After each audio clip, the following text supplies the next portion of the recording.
मोतबर ज़राए से पता चला कि मैरियट वाले गेट से अली अमीन गंडापुर का काफिला भी पहुंच चुका है और ये सारे के सारे जो मुकाबला कर रहे हैं ये इमरान के टाइगर्स हैं। सारे रस्ते इन्होंने ब्लॉक किए हैं, लेकिन इसके बावजूद फ़ौज को भी तलब किया हुआ है, लेकिन इसके बावजूद वहाँ पे मौजूद हैं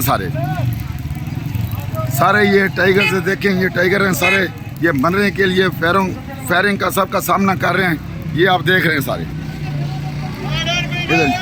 ये लोग खड़े हुए हैं, ये बिल्कुल नहीं पीछे हट रहा है। ये हमारे दो साथी हैं, बिल्कुल ठीक।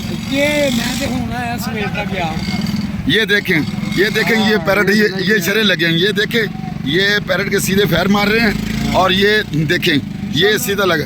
इधर देखें ये इमरान खान की जान भी कुर्बान है, ये इनकी जान की सुने जान भी कुर्बान है। क्या कहेंगे ये खान साहब का ये देखें ये सीधे फायरिंग कर रहे हैं, लेकिन ये जवान फिर भी डटे हुए हैं।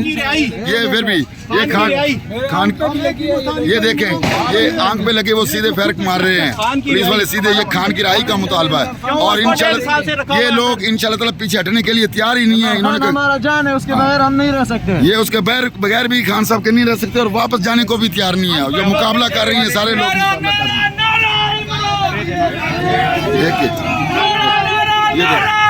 ये देखें सर